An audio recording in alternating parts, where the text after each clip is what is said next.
अस्सलाम वालेकुम नाज़रीन, आप देख रहे हैं प्रोग्राम रियासत और अवाम और मैं हूं अली डार। नाज़रीन, दुनिया माहौलियाती बहरान के नाजुक तरीन दौराहे पर इस वक्त खड़ी है।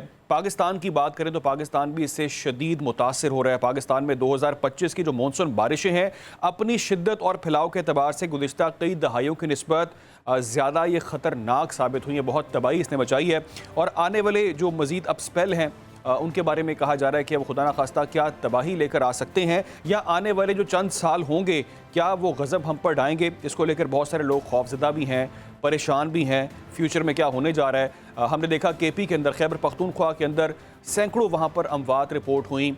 शहर कायद की बात करें, कराची की बात करें तो वहाँ पर भी दर्जनों लोग जान से गए। इसके अलावा पंजाब में फ्लड्स की सूरत हाल है। तो ऑल ओवर द पाकिस्तान इस वक्त जो है मौसमियाती जो सूरत हाल है वो शदीद खौफनाक शक्ल इख्तियार कर गई है। जबकि शहर को मौशी जो नुकसान इससे हो रहा है वो एक अलग चीज़ है, उसकी तफसीलात अलग है। आज एक बहुत ही अहम हैपनिंग हुई इस तमाम तर सूरत हाल के हवाले से, और आज गवर्नर सिंध से ताजिर वफ़द ने मुलाकात की है। अपने तहफ़्फ़ुज़ात का उन्होंने इजहार किया। आज मुलाकात के अंदर कराची के मसाइल पर उन्होंने शदीद तहफ़्फ़ुज़ात का इजहार किया है। बारिशों के बाद जो इंफ्रास्ट्रक्चर की खस्ता हाली है उसकी उन्होंने बात की है, और सीवरेज का मसाइल, सनती इलाकों में जो बिजली की तवील बंदिश है उसकी वो बात कर रहे हैं। और उनका कहना बड़ा ट्रूली बिल्कुल ठीक है, ट्रूली राइट बात कर रहे हैं वो, इसलिए क्योंकि वो कहते हैं कि कराची पाकिस्तान का बिजनेस हब है। सनतों का पहिया चलेगा तो मुल्क आगे बढ़ेगा, इसमें कोई दूसरी राय नहीं है। मेरे सामने तफसीलात हैं। 15 अरब रुपए से ज़्यादा का खसारा हुआ है सनतों को लोड शेडिंग के बायस, इलेक्ट्रिक की लोड शेडिंग के बायस ये खसारा हुआ है। और जो बारिश के बाद सनती जोन्स हैं, शहर की अहम शाहराहें हैं, सड़कें हैं, वो शदीद मुतासर हुई हैं।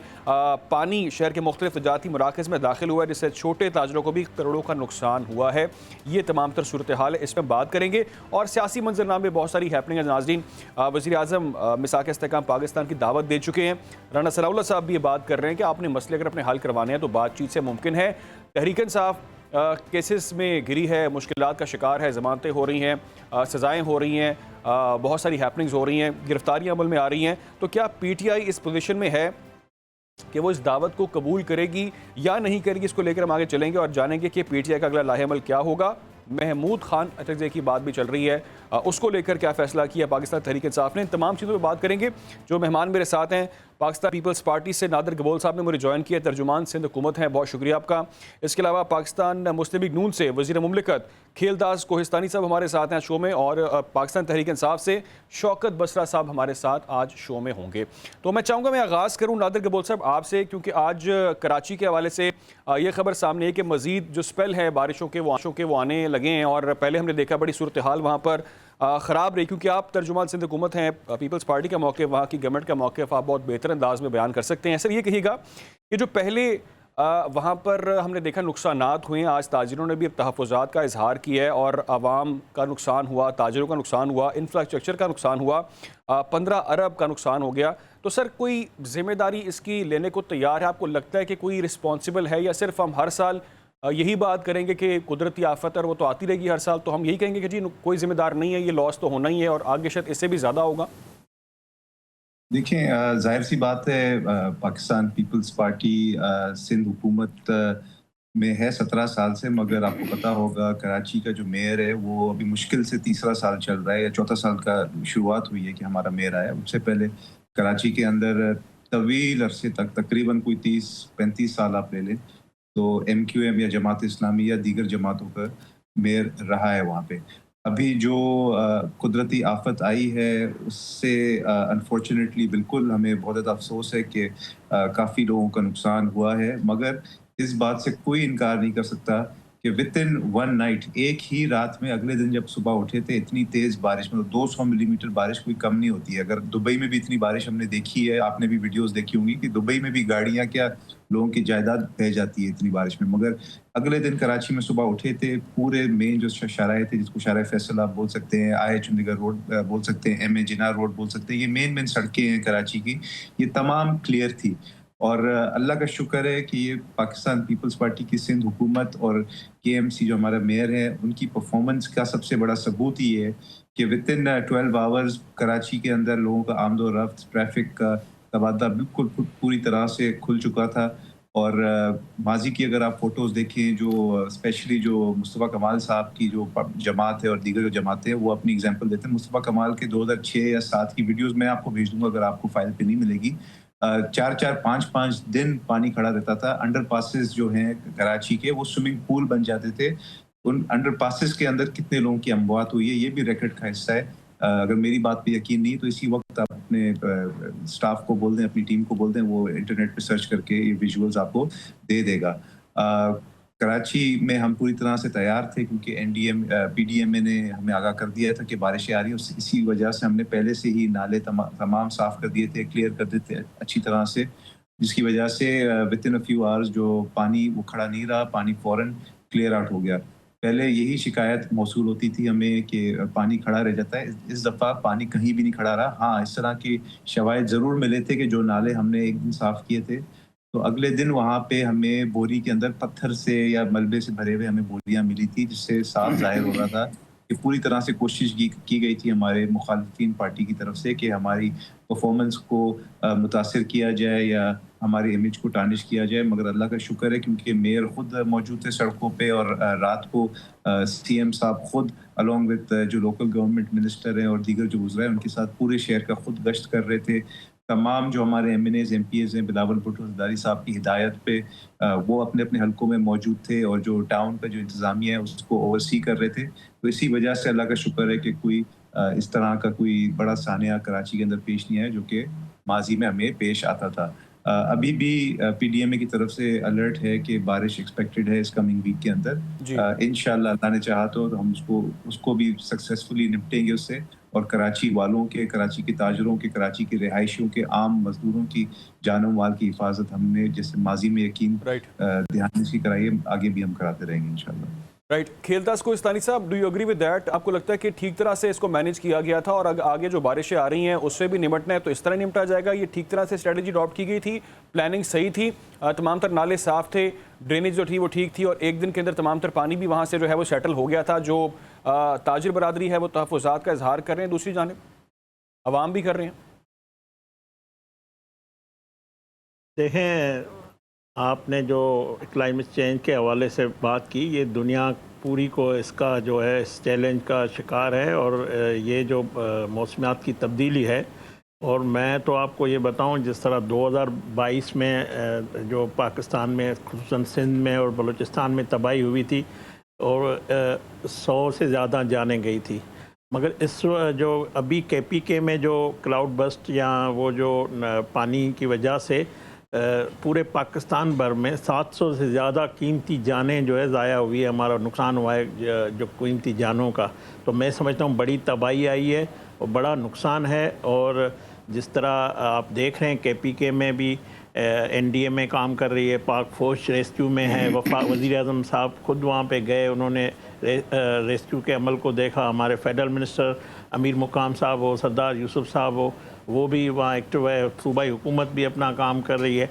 मगर क्या इस बात को हमें इंश्योर कराना पड़ेगा कि हम इसको किस तरह इस चैलेंज को निपटे, उसके लिए हमें इकदाम कर रहे हैं या नहीं कर रहे हैं। पहला काम जो पहली जिम्मेवारी वो सूबाई हुकूमतों की होती है। अब जिस तरह केपीके में दरख्तों की कटाई का मामला हो, ज़ाहिर है ये वजूहात है, या कब्ज़े जो होते हैं, जो कुदरती पानी के जो रास्ते होते हैं उसको रोका गया है। तो ये सारी इकदाम हमें उन सूबाई हुकूमतों को करने होंगे। कराची के हवाले से जो आप बात कर रहे हैं, जो कारोबारी तबकात का ये तहफ़्फ़ुज़ात की बात कर रहे हैं, बिल्कुल ठीक है। आवाम को तकलीफ़ हुई है, यहाँ पे भी कीमती जानें जो है हमारी इस बारिश की नज़र हो गई, लोग रास्तों में फंसे रहे। ज़ाहिर इतनी बारिश हुई तो वो वक्त था, लोग सड़कों पे थे, तो उसमें तकलीफ़ तो आई है। मगर मैं समझता हूँ इसके लिए हमें इक़दाम करने के लिए सूबाई हुकूमतों को अपनी पूरी जहाँ पे जिसकी हुकूमत है उनको ज़िम्मेवारी से इसके लिए एक लाएमल बनाना होगा। ये हर साल इस तरह होता है, फिर आप देखते हैं फिर इमरजेंसी होती है, फिर इस तरह कब तक ये हम इस तरह अपने लाशें उठाते रहेंगे, किस तरह हम अपने नुकसानात उठाते रहेंगे। तो ये सूबाई और हुकूमत जो जहाँ पे वफाक की ज़िम्मेवारी है, वज़ीर आज़म साहब जिस तरह आप देख रहे हैं कि उन्होंने सूबाई हुकूमत के पीके हो सिंध की हुकूमत से रब्ता किया, ताउन किया, हर किस्म के हवाले से हुकूमत तैयार है। और मैं समझता हूँ तमाम हुकूमतों को अपने इक़दाम करना चाहिए ताकि ये रोज़ रोज़ के नुकसानात इस तरह ना हो। जो खौफ है, जो बिज़नेस कम्युनिटी के तहफ़्फ़ुज़ात हैं, वो ठीक है अपनी जगह पे, मगर ये हम सबको मिल के हम शहरियों का भी इसमें अपना रोल है, जो लोग उसका शिकार होते हैं उनका भी अपना रोल है, हर किसी को अपनी जिम्मेवारी। मैं समझता हूँ इस पर पॉलिटिक्स, एक दूसरे पे इल्ज़ाम लगाना, MQM ने ये किया, पीपल्स पार्टी ने वो किया, PTI ने ये किया, नून ने ये किया, हमें इन चीज़ों से बालातर होकर कौमी सोच, इस पे कौमी फैसले करने होंगे, सूबाई और वफाक मिलकर हमें एक ऐसे स्ट्रेटजी बनानी होगी ताकि ये नुकसानात हमारे ना हो। बिल्कुल ठीक है, आपने दुरुस्त बात की है। हमें ऐसे मामलात के ऊपर जब कुदरती आफात आती हैं तो इस पर बिल्कुल भी हमें पॉइंट स्कोरिंग नहीं करनी चाहिए कि कराची में क्या हुआ, KP में क्या हुआ या पंजाब में फ्लड्स कैसे आ रही हैं। एक पाकिस्तान का मसला है, लेकिन हाँ ये बात ज़रूर है कि पाकिस्तान के अंदर जब ऐसी आफात आ रही हैं तो उससे पहले कुछ वार्निंग्स भी आ रही हैं कि मानसून की बारिशें पहले से काफ़ी ज़्यादा होंगी, अलर्ट जारी कर दिया जाता है, उसके लिए पेशगी इक़दाम करने होते हैं। शौकत बसरा साहब, ये कहिएगा कि आपको लगता है कि जो इक़दाम किए जा रहे हैं, KP में भी बहुत अमवात हुई हैं, सैकड़ों लोग वहाँ पर लुक़मा अजल बन गए हैं, ये कहिएगा कि हम कराची की स्पेसिफिकली बात कर रहे हैं, आज ताजिरों ने तहफ़्फ़ुज़ात का इज़हार किया है, उनका करोड़ों का नुकसान हुआ और वो ये कह रहे हैं कराची मईशत का हब है, अगर कराची को आप नहीं सिक्योर कर सकते या मामला मुस्तकबिल में बेहतर नहीं बना पाएंगे तो हमारे लिए बड़े प्रॉब्लम्स हैं। तो आप अग्री करते हैं इस चीज़ से? मैं एंकर का नाम नहीं सुन सका, आपका नाम जरा बता दीजिए। अली डार। नाम बता दीजिए। जी शौकत साहब, अली डार अर्ज कर रहा हूँ। अली भाई, एक तो मुझे मेरी आवाज़ वापस आ रही है, लेकिन अब ये अपने प्रोड्यूसर को कहना ठीक करें। ठीक।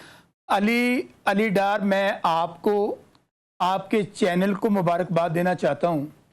इस वक्त जो पाकिस्तान में रियल इश्यूज हैं, आपने उसके ऊपर ये टॉक शो कर रहे हैं, वरना मैं देखता हूँ कि नॉन इश्यूज के ऊपर आज तमाम चैनल्स के ऊपर वो जी तहरीक इंसाफ की फलां लड़ाई हो गई, तहरीक इंसाफ ये कर रही है, तहरीक इंसाफ।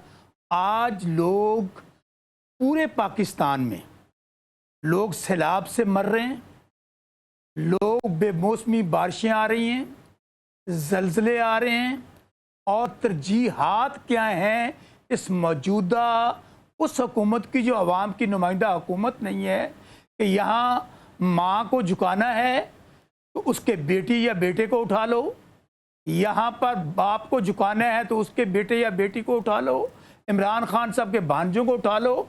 लोग कुछ सैलाब में मर रहे हैं, कुछ तूफानों से मर रहे हैं, कुछ बारिशों में मर रहे हैं, और आपका इतना ज़्यादा नुकसान हो चुका है पाकिस्तान के अंदर।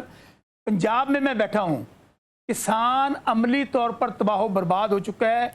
इतनी, मेरा ज़िला बहावलनगर, हुनाबाद, फोटाबाद से, यकीन मानिएगा वहाँ पर किसी किसान की कोई फसल नहीं बची, इतनी तूफ़ानी बारिशें हुई हैं। बजाय इसके आपकी तवज्जो रियल इश्यूज़ पे हो, आपने क्या तमाशा लगाया हुआ है। मेरे भाई, कुछ लोग इन कुदरती आफात के अंदर, कुछ लोग महंगाई से, भूख से, इनकी जालमाना पॉलिसियों से, नाइंसाफ़ी से मर रहे हैं। 70-80 लाख बंदा मुल्क छोड़ के चला गया है, और ये नाहलों का टोला जो, उसकी रीज़न ये है, ये बेचारे अवाम के नुमाइंदे नहीं हैं। इनको इस बात से गर्ज नहीं है अवाम मरे, अवाम जिए, अवाम को जिस तरह से लोग, क्योंकि इनको पता है हम हारे या जीतें, सानू तो फार्म 47 तो फार्म 45 लभ जाना है। अगर नवाज शरीफ जो सियासत करता है, जिसके नाम पे नून लीग सियासत करती है, वो बेचारा हार जाता है, तो इन्होंने पल्ले सियासी तौर पर है कि 90% जिस शख्स के साथ कौम खड़ी है, आप आज 3 साल हो गए हैं, आप हर हरबा, हर तरीका इमरान खान को झुकाने के लिए माँ बहनों बेटियों को उठा रहे हैं। आप लोग बच्चों, नौजवानों, सर मेरा सवाल ये नहीं था शौकत साहब, मैं जानना ही चाह रहा था कुदरती आफात से कैसे निपटना। सर ये तो वाजे करें ना, हम इस पे बात कर रहे हैं, आपने भी कहा कि बड़ा अच्छा टॉपिक हमने रेज किया है, लेकिन आप उस टॉपिक को छोड़ के आप सियासत पे चले गए। सर अली भाई, मैं इसलिए सियासत की बात कर रहा हूँ, तरजीहात देख लेना। तो सर क्या हो रहा है, माहौलियात की बात करें ना सर, कुदरती आफात की बात कर लें, पहले अगले हाफ में बात कर लेंगे सियासत की भी। मेरी बात सुन लें, ये लोग इस वक्त मुसल्लत ने ना पाकिस्तान पे, आप इनको क्या समझते हैं कि इनका पाकिस्तान से कोई इंटरेस्ट है? इनका अवाम से कोई इंटरेस्ट है? ना इनका जीना यहाँ, ना इनका मरना यहाँ, इनकी जायदादें बाहर, इनके ख़ानदान बाहर।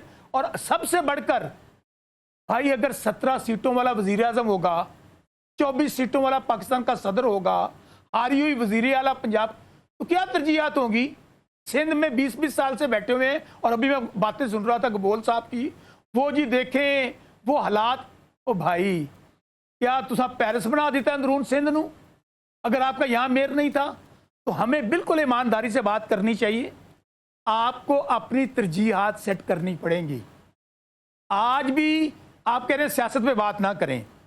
हमारी आज पंजाब के अंदर हर घर की चार दीवारी के तकद्दुस को पामाल किया जा रहा है। शौकत भाई, मैं नहीं कह रहा जो लोग सियासत पे बात ना करें। आपने कहा आगाज के अंदर कि आपने बड़ा अच्छा टॉपिक चूज किया, उस पर बात करनी चाहिए, कि आपने अलग टॉपिक चूज किया माहौलियात का। मैं तो उस पर बात करना चाह रहा हूं। देखिए, मैं फिर आपको कहूं, माहौलियात एक जाहिर एक तब्दीली है, लेकिन अली डार 40-40 साल हो गए ने ना नमून फार्म 47 के नमूनिया हुकूमत कर दिया। 40-40 साल। आप इनसे पूछें कि कौम गरीब से गरीब तर हो रही है और ये अमीर से अमीर तर हो रहे हैं। जब कोई ऐसा इशू बन जाता है, ये कहते हैं देखें वो हमारे पास इंफ्रास्ट्रक्चर अभी नहीं है, हमारे पास वसाइल नहीं है। आपने सिर्फ, मैं आज भी ये कहता हूं कि आपको अपनी तरजीहात दुरुस्त करनी पड़ेंगी।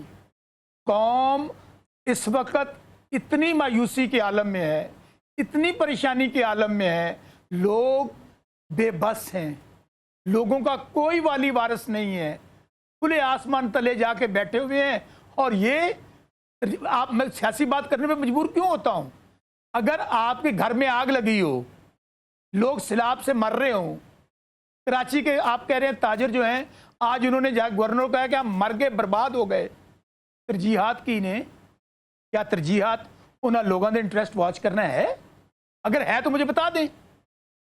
बात यह है, आपको अल्लाह का वास्ता है, तरीके इंसाफ के साथ 3 साल हो गए आप निपट रहे हैं, इमरान खान को खत्म कर रहे हैं, पार्टी को खत्म कर रहे हैं, तो 10 साल भी लगे रहो। गबोल साहब, गवाह है कि लोग अगर 8 फरवरी को लोग 80% था, 90% इमरान खान के साथ है, लेकिन अगर आपको मुसल्लतकारी दिया गया है, लोग जेड़े भुख ना मरन डे ने, जो कुदरती आफात से मर रहे हैं, मैं दोनों पार्टियों के नमूनों से ये कहूँगा, खुदारा उनका सोचें। गबोल साहब, ये कहिएगा कि पेज की तलाश तो हमारे सामने होती है, लेकिन सवाल यहाँ पर यह पैदा होता है कि हमने किसी मंसूबे का आगाज़ किया है, क्या हमने कोई नालों की सफाई के ऊपर काम किया है? मुर्तज़ा वहाब साहब ये बात कर रहे थे, हमारे नालों की जो कैपेसिटी है वो उसको बढ़ाना चाहिए, वो उतनी नहीं है। तो मुझे बताइएगा कि एक्चुअल ग्राउंड पोजीशन क्या है? और ये भी कहा जा रहा है कि बिजली की जो बंदिश है वो तवील हो चुकी है, वहाँ पर लोगों को मुश्किलात का सामना करना पड़ा है। इसकी रीज़न क्या है सर? नहीं, बिजली की तो कोई ऐसा सच कंप्लेंट्स मेरे इल्म में तो एटलीस्ट नहीं है। मेरा हल्का लियारी उधर कोई आउट ऑफ द ऑर्डिनरी कोई सिचुएशन नहीं है। वहाँ की सड़कें भी अल्लाह का शुक्र है इस वक्त पानी से क्लियर है। वो तो वैसे ही वहाँ पे सुई गैस के तहत पूरे इलाके में गैस की लाइनें बिछाई थी, इस वजह से काफ़ी सारी जो रोडें हैं उसमें तरक्याती काम जारी है, मगर पानी आपको कहीं भी खड़ा नहीं मिलेगा। और इस वक्त पूरा जो कराची है उस वक्त पानी से क्लियर हो चुका है। शायद कोई इक्का दुक्का कोई एरिया हो, अगर उसका मैं नहीं कह सकता, बट ओवरऑल कराची में बिजली का भी कोई ऐसा इशू नहीं है। और बिल्कुल मुर्तज़ा वहाब ने खुद बोला कि जो हमारा ड्रेनेज का जो निज़ाम है, अनफॉर्चुनेटली क्योंकि कराची की जो पॉपुलेशन है, पॉपुलेशन एक्सप्लोजन ही कहेंगे कराची के अंदर, कि जो एक शहर पार्टीशन के टाइम पे जिसकी 4 लाख आबादी थी, आज उसकी आबादी तकरीबन 4 करोड़ पे जाने को है। तो जाहिर सी बात है एक स्ट्रेस्ड अर्बन एरिया बन चुका है कराची और ओवर पॉपुलेटेड हो चुका है। और अनफॉर्चुनेटली उसको मीट करने के लिए जो इंफ्रास्ट्रक्चर है उसके लिए भी सीएम साहब ने खुद कहा कि अगर उसको हम इसके अंदर तोसी करें तो पूरे कराची को हमने अपने खुदना पड़ेगा। ठीक है गबोल साहब, मुझे एक ब्रेक पे जाना है, मैं ब्रेक से वापस आता हूँ। फिर उन्हें कहा मामले में बात करनी है, वो है वज़ीर आज़म साहब ने जो पेशकश की है कि आए मुज़ाकरात करें, पाकिस्तान का सोचें, मिल बैठें। तो क्या इस पर पॉलिटिकल पार्टी सीरियस है? इस पर कोई लाहेमल इख्तियार किया गया? इस पर बात करेंगे ब्रेक के बाद। हमारे साथ रहें। वेलकम बैक नाजरीन। पाकिस्तान को जहाँ पर कुदरती आफात का सामना करना पड़ा है, जहाँ पर पाकिस्तान को मौशी हालात से निपटना पड़ा है, वहाँ पर हम देख रहे हैं कि सियासी इख्तलाफात भी हमारे सामने है। जो डेडलॉक है वो बरकरार है और सियासी मंजरनामा जो है उसका हल होना, उसको ठीक करना बड़ा ज़रूरी है। पाकिस्तान के इस्तेहकाम की बात करनी बहुत ज़रूरी है। इससे तमाम तर मामला सॉर्ट आउट किए जा सकते हैं। खेलदास कोहिस्तानी साहब, मैं चाहूँगा आप इस पर रिस्पॉन्स करें कि वज़ीर आज़म शहबाज शरीफ साहब ने साके इस्तेहकाम पाकिस्तान की बात की है। राना सनाउल्लाह साहब भी ये बात कर रहे थे कि आएँ मिल बैठें, बातचीत करें, अगर पाकिस्तान तहरीक-ए-इंसाफ के जो इश्यूज़ हैं, जो मसले मसाइल हैं, आप वो बताएंगे तो मामला आपके हल हो सकते हैं, वैसे कुछ नहीं होना। तो मुझे सर ये बताएं कि प्रैक्टिकली इस पर कुछ किया भी जाएगा या सिर्फ ये बयानात तक महदूद है? देखें, मैं आपको बताऊं, जब बजट का सेशन एंड हो रहा था तो उस वक्त वज़ीर आज़म शहबाज शरीफ साहब असेंबली के फ्लोर पे पीटीआई के चेयरमैन बैरिस्टर गौर साहब के पास खुद चल के गए थे। वहाँ जो पार्लियामेंट के अंदर मौजूद थी, इनको ऑफ़र दी थी और इनको कहा था कि आप आएँ, स्पीकर जो चैम्बर में हम बैठते हैं, मैं बातचीत के लिए तैयार हूँ। मगर उस वक्त उसका मुस्बत जवाब कोई नहीं आया। उसके बाद जब 14 अगस्त की जो 13 और 14 के दरमियान जो रात को जो फंक्शन था इस्लाम में, हम भी वहाँ पे मौजूद थे। वज़ीर आज़म शहबाज शरीफ साहब ने जब खिताब किया, उस वक्त तमाम अस्करी क़यादत भी उस प्रोग्राम में मौजूद थी और तमाम जो पूरे पाकिस्तान में 14 अगस्त सुबह जो उसके जश्न का आमद हो रही थी, तब वज़ीर आज़म शहबाज शरीफ साहब ने जब ये बात की जिसको आप फरमा रहे हैं, तो मैं समझता हूँ एक विजनरी लीडर है शहबाज शरीफ साहब और पाकिस्तान की सियासत में इस्तेकाम और मुल्क के लिए बातचीत का जो उन्होंने पेशरफ्त की है एक दफ़ा फिर, जो पहले वो करते रहे। जब वो अपोजिशन लीडर थे तब भी कहते थे आए चार्टर ऑफ मीसा के मईशत करे। तो मैं समझता हूँ आने वाले, मैं एक पॉलिटिकल वर्कर, मैं अपनी ज़ाती राय आपको दे रहा हूँ कि ये डेडलॉक अब ख़त्म होने वाला है। अच्छा। डेडलॉक नहीं रहेगा क्योंकि पीटीआई बड़ी खबर दे रहे हैं आप, डेडलॉक खत्म होने वाला है। बाहर जो क़यादत है वो बातचीत के लिए बिल्कुल हमसे राब्ते में है, जो अच्छा। मौजूदा क़यादत है। और जेल में बैठा हुआ शख्स है जिसकी एक हमारे भाई शौकत बसरा जो केपीके में जो कुछ हुआ है उस पर बात करने के बजाय, हालांकि मैंने कौमी सोच की बात की, मगर जो भी इन्होंने कहा इनकी ज़ाती राय है। मैं आपको ये बता सकता हूँ, इनका जो बानी चेयरमैन है वो डट के लेटा हुआ है और डट के झुका हुआ है। जो ये मुझे बता रहे हैं कि उनके बच्चे नहीं बाहर है, 2 बेटे उनके बाहर है और 2 साल से वो पाकिस्तान में उससे मिलने नहीं आए, जिनका वालिद जेल में पड़ा था उससे मिलने भी नहीं आए, और उनके बच्चे और उनके असासे सब बाहर पड़े हुए। और इंशाल्लाह ये दिन भी मैं आपको बता दूं, आज मेरा रिकॉर्ड पे रख ले, ये बच्चे तो बहुत से लोगों के बाहर है ना सर, ये तो फिर आप जातियात पे आ जाते हैं ना, बच्चे तो बहुत लोगों के बाहर हैं सर। बच्चों तो ये भी बच्चों से मिलने बाहर जाएंगे जब इनको अदालतों से कोई रिलीफ मिलेगा, जब इनको कोई मतलब ये भी शौक इनको मुकाफात अमल है। इन्होंने जो कुछ कहा इन्होंने देखा है, हमने भी देखा है, कौम ने भी देखा है। तो ये बड़ी बड़ी बातें करना कि इमरान खान कोई नेल्सन मंडेला नहीं है, कोई इनकलाबी नहीं है, वो डट के लेटा हुआ है, वो बातचीत के लिए भी तैयार है, वो पाँव पड़ने के लिए भी तैयार है और बात करने के लिए वो बिल्कुल उनकी तरफ से बार बार वो एनआरओ मांगते हैं, बार बार डील मांगते हैं।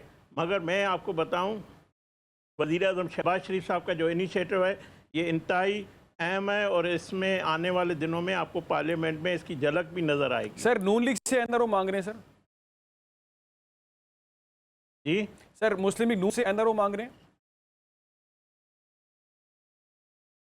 जाहिर है, देखें ना, मुस्लिम लीग नून की हुकूमत है, वज़ीर आज़म शहबाज शरीफ साहब है, सिविलियन सेटअप है, उनसे ही ये तो चाहेंगे ना कि हमें किसी भी तरह हमें रास्ता दिया जाए। हम रास्ता देने के लिए तैयार हैं, सियासी रास्ते पे आएंगे तो हम सियासी गुफ्तगू भी करेंगे। मैं आपको ये बता रहा हूँ, इसका बातचीत का आगाज़ होगा, ये डेडलॉक ख़त्म होगा, ये सदा नहीं रहना है, ये बातचीत भी होगी। बात ये है कि ये जो शौकत बसरा साहब ने सारी चीज़ें केपीके की जो नालायक की जो इतना कीमती नुकसान हुआ है उस पर बात करता तो बहुत अच्छी बात थी। मगर मेरे भाई अपनी जो है जिम्मेवारियां, अपनी हुकूमत जहाँ 11 साल से वो बैठे हुए हैं उस पर कोई बात करने के लिए, अब केपीके में जो नुकसान हुआ है और सर फिर ये सर सियासी पॉइंट्स को नहीं होगी सर, रहने दे, बड़ा आफत आई है, बिल्कुल आई है, इसमें सबकी बहुत सारी चीज़ें हैं जो इनकॉम्पिटेंसी वो भी नज़र आ रही है, इस पर क्या कुछ किया जा सकता था अलग बात है। बसरा साहब ये कहिएगा कि कोहिस्तानी साहब कह रहे हैं डेडलॉक जो है वो ख़त्म होने वाला है और एनआरओ भी मांग रहे हैं आप।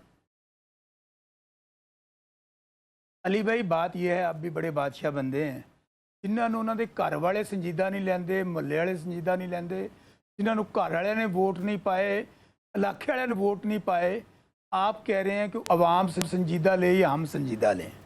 आप मुझे बताइए क्या माहौल है मुज़ाकरात का? चलें, एक फार्म 47 के नमूनों को मुसल्लत कर दिया, हारे हुए हैं सारे। शहबाज शरीफ जिसकी अभी बात कर रहे थे, बड़ा विजनरी लीडर, पल्ले ये वे के बेचारा अपना इलेक्शन हार गया, नवाज शरीफ अपना इलेक्शन हार गया।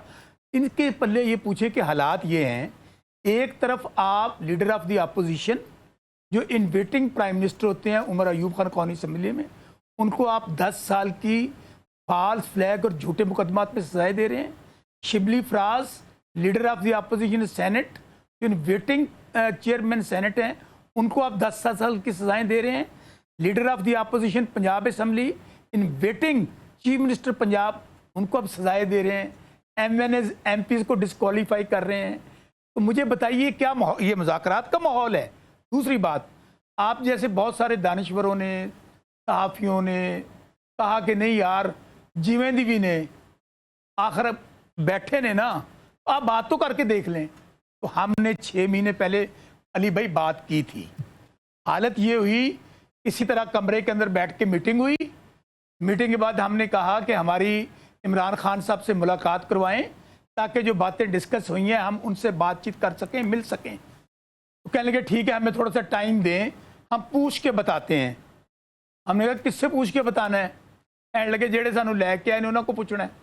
तो ठीक हमें 8 घंटे बाद यह जवाब मिला कि हमें इजाजत नहीं मिली इस्टेब्लिशमेंट से। तो सर अभी तो आपको मुज़ाकरात की ऑफर कर रहे हैं ना सर, अभी तो आपको मुज़ाकरात की ऑफर कर रहे हैं। मेरी गुजारिश तो सुन लें, मेरी गुजारिश सुन लें अली भाई, जेड़े साडे इमरान खान साहब ने मुलाकात नहीं करवा सकते, इन आप अर्दलियों के साथ और जो बैटमैन की जिनकी भी हैसियत नहीं है उनसे आप कह रहे हैं मुज़ाकरात कर लें। गुजारिश ये है, मुज़ाकरात ही वाहिद रास्ता होता है।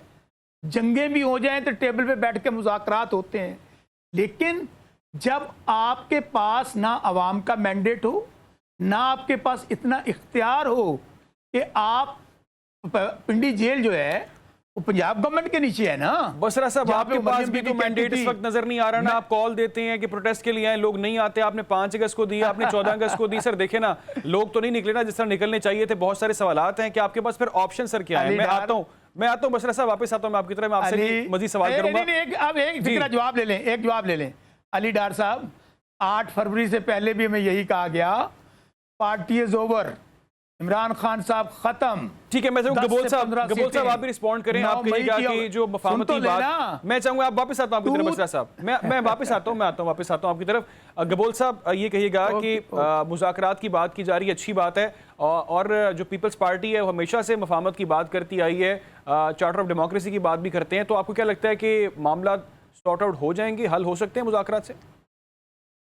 जी, आपने बिल्कुल सही कहा। पाकिस्तान पीपल्स पार्टी तो हमेशा से डायलॉग में, मुज़ाकरात में, मुफाहमत पे यकीन करती है और उसको प्रमोट भी करती है, और तमाम स्टेक होल्डर्स को हमेशा से इनवाइट करती है कि अपने सारे सियासी इशूज़ थ्रू डायलॉग ही हल करें, और गैर सियासी तरीक़ों से कुछ भी नहीं होता। स्टेट इंस्टीट्यूशंस को अटैक करने से कुछ भी नहीं होता। 9 वाक़यात जैसा जो एक स्याह तरीन वाक़या हुआ है, वो भी पाकिस्तान का एक डार्क चैप्टर पाकिस्तान की हिस्ट्री में है। बहरहाल अभी भी जितने भी इश्यूज़ हैं पॉलिटिकल, वो पॉलिटिकली ही रिजॉल्व होने चाहिए, और PTI को अल्लाह करे समझ में आ जाए ये बात। वो जिस तरह से बार बार पॉलिटिकल प्रोसेस को सैबोटाज करने की कोशिश करते हैं, और उनका एक ही 1 पॉइंट एजेंडा है कि उनके जो लीडर हैं, बानी चेयरमैन हैं, उनको जेल से फ्री चिट दे के या ओपन चिट दे के सीधा घर मुंतकिल किया जाए। ऐसा तो नहीं हो सकता ना, जहाँ पे इनकी पार्टी का नाम ही तहरीक इंसाफ है। तो इंसाफ का क्या ये तकाजा नहीं है कि अगर एक शख्स को साबित कर दिया गया है, उसके खिलाफ cases highest court of the land ने डिसाइड कर दिए हैं और 14-14 साल की सज़ाएं उनको दे दी गई हैं, तो उसके अलावा बात करें ना, जिस तरह बिल्कुल खेलदास साहब ने सही फरमाया कि बसरा साहब से आप बात कर रहे हैं माहौलियात के ऊपर, वो सियासत के ऊपर शुरू हो गए। KPK के अंदर इनको नज़र नहीं आ रही अपनी परफॉर्मेंस। खैर मैं अब उस पर नहीं आना चाहता, वरना इनको फिर दोबारा मौका मिल जाएगा कि इस कॉन्वर्सेशन को किसी और तरफ ले जाने के।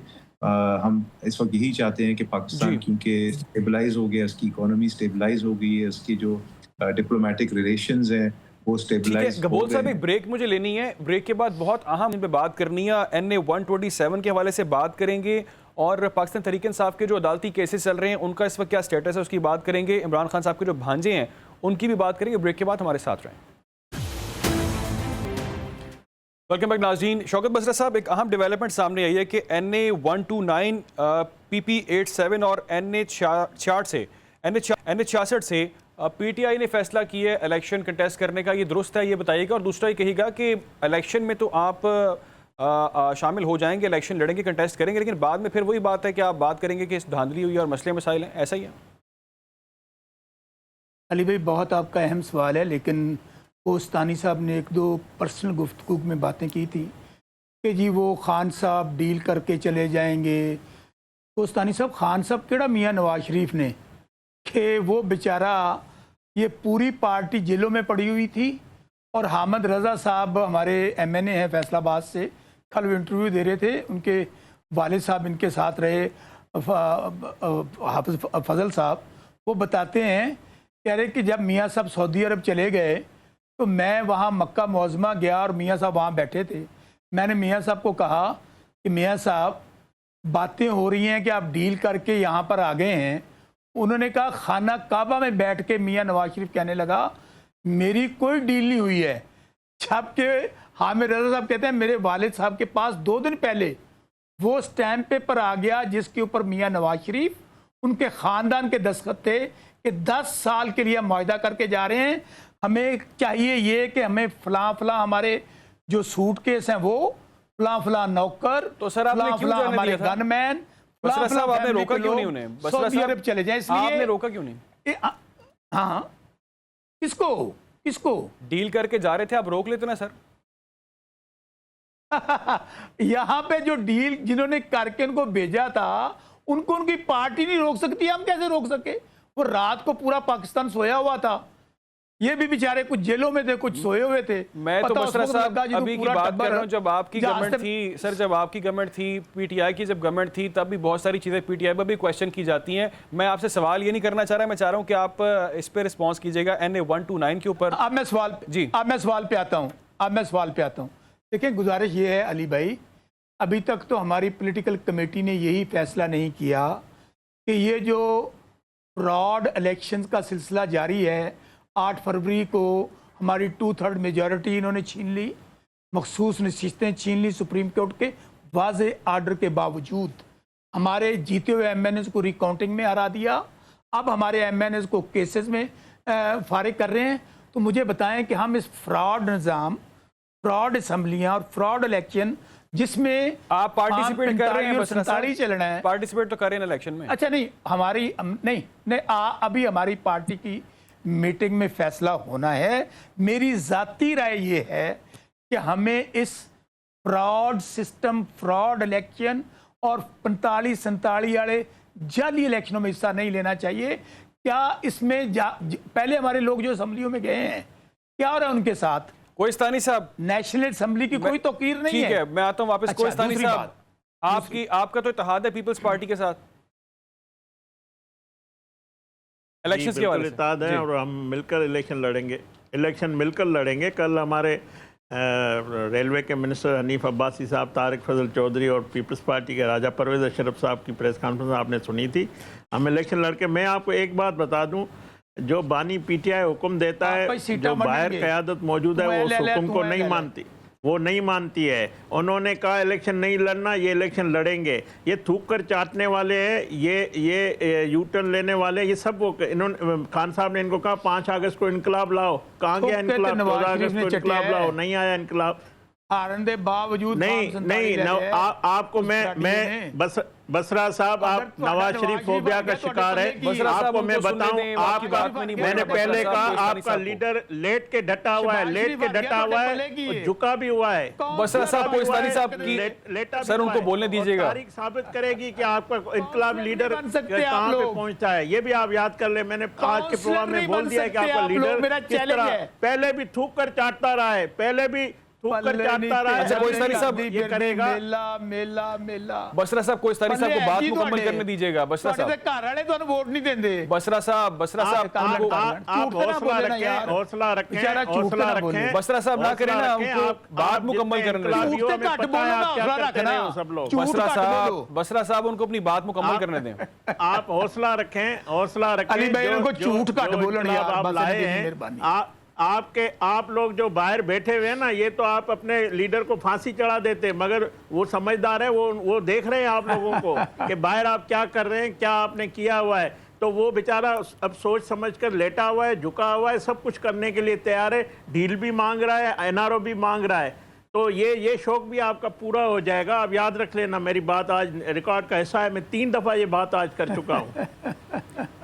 गबोल साहब, आपसे चाहूंगा आप इस पर। अली भाई एक बात, पहली बात तो अली भाई एक बात, इन सियासी यतीमों और बहरूपियों का जवाब मैं इसलिए नहीं देना कि कोहस्तानी बेचारा किसका कारकुन है, नवाज शरीफ का। नवाज शरीफ इलेक्शन हार गया, और मैं इनकी किस बात का हम जवाब दें? बताएं इनके पल्ले है क्या? काबिल नफरत लोग बसरा हैं साहब, यार। मेरी गुजारिश सुन लीजिएगा। लूटमार, शौकत बसरा साहब, corruption, शौकत बसरा साहब, मेरी गुजारिश सुन लीजिएगा। में नवाज शरीफ का कारकुन खड़ा हो रहा है ना, आ जाओ मुकाबला करो ना आप। 129 में नहीं, मेरा चैलेंज है, मेरा चैलेंज है, आप आ जाओ, एक चैलेंज करो। बसरा साहब, असेंबली से मुस्ताफी क्यों नहीं होते आप? बसरा साहब, मेरा सवाल है। हुक्म दिया है ना, बसरा साहब, असेंबली से मुस्ताफी challenge होते तो हैं, सुन लो। जाली मैंडेट है, जाली असेंबली, आपको उसका ऐसा नहीं होना चाहिए। बड़ा इंशाल्लाह ਤੁਹਾਡਾ शौक भी पूरा कर देंगे। हमने तो अपनी हुकूमतें तोड़ दी थी, इस जाली निज़ाम में हम आपका ये शौक भी बहुत जल्द पूरा कर देंगे। लेकिन कोहस्तानी साहब, मेरा चैलेंज है, नवाज शरीफ मैं चाहूंगा गबोल साहब से हारा हुआ, गबोल साहब का मौक़िफ़ ले लें। बात तो सुन ले सर, वो भी शोबे है ना, एक फिक्रा यार, एक फिक्रा। मेरा चैलेंज है, नवाज शरीफ को इलेक्शन लड़ाएं, फेयर एंड फ्री इलेक्शन करवाएं, इमरान खान अपने ड्राइवर को टिकट देगा, इसकी ठीक है। गबोल साहब, ये कहिएगा कि पंजाब के हवाले से क्या तैयारी आपकी? पीपल्स पार्टी के अक्सर पंजाब में इख्तलाफात होते हैं। लड़ जाओ, पहले नवाज शरीफ के कारकुन से लड़ो, नादिर गबोल साहब, फिर आप देख लेना, आगे बात करना। अभी जी, नादिर गबोल साहब, ये कहिएगा कि पीपल्स पार्टी की तैयारी कैसी है? पंजाब के हवाले से अक्सर इख्तलाफात होते हैं, मसले मसाइल होते हैं, बिलावल साहब भी बात करते हैं शहबाज स्पीड की। जी बिल्कुल, देखिए इख्तलाफात हमारे सियासी होते हैं, कोई पर्सनल इख्तलाफात नहीं होते, और ऐसी कोई इख्तलाफात नहीं है खुदा न खास्ता कि हम आपस में बैठकर अपने वोटर्स के और अपने अवाम के मफाद के लिए अंडरस्टैंडिंग रीच ना कर सके। तो जाहिर सी बात है, अगर हम नेशनल असेंबली के अंदर कोalition पार्टनर्स हैं, तो इससे ज़्यादा सबूत क्या हो सकता है कि कौमी मफाद में आवाम के बहबूद व फलाह के मैटर्स पे हम नून लीग, जिसका हालांकि माजी में हमारे बहुत शदीद इख्तलाफात रहे हैं, बट हम वो साइड में कर देते हैं। हम पीटीआई की तरह नहीं है कि जहाँ पे अनफॉर्चुनेटली वो सिर्फ अपने लीडर को जेल से निकालने के लिए किसी को एक्सेप्ट ही नहीं करते। हम हर उस चीज़ को एक्सेप्ट करने को तैयार है जिसमें हम देखें कि आवाम का फ़ायदा है। और अभी भी अगर हम कोalition के अंदर हैं, वो इसलिए नहीं है कि हम नून लीग के मैनिफेस्टो पे यकीन रखते हैं, सिर्फ इसलिए कि हमें पता है कि मुल्क के अंदर इस वक्त ज़रूरी है कि एक स्टेबल नेशनल गवर्नमेंट हो और तमाम जो स्टेक होल्डर्स हैं वो ऑन बोर्ड हो और मिलकर काम करें। और अल्हम्दुलिल्लाह उसका नतीजा सामने आ रहा है। मुल्क इस वक्त काफ़ी स्टेबलाइज हो चुका है इकोनॉमिकली, मुल्क के सिक्योरिटी सिचुएशन काफ़ी बेहतर है, हमारे जो इंटरनेशनल पार्टनर्स हैं उनके साथ ताल्लुकात हमारे अच्छे हैं। तो जाहिर सी बात है, पंजाब के अंदर भी अगर कोई इलेक्शन लड़ने की बात हो तो वो भी हम केस टू केस कंसिडर कर सकते हैं। और हमारी जो लीडरशिप है, जाहिर सी बात है, फाइनल डिसीजन तो उसका ही होगा, बिलावल भुट्टो ज़रदारी साहब और जो नून लीग के प्रेसिडेंट है शहबाज शरीफ साहब, वो नेशनल असेंबली में भी जब साथ बैठ जाते हैं तो तमाम मसले मसाइल आपस में खुशगवार अंदाज से हल कर लेते हैं।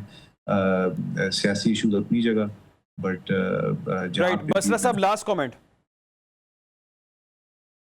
अगर हमने वजीर आज़म इमरान खान साहब ने बनना होता तो हमें इस करप्ट टोले के खिलाफ इतनी जंग लड़ने की ज़रूरत नहीं थी।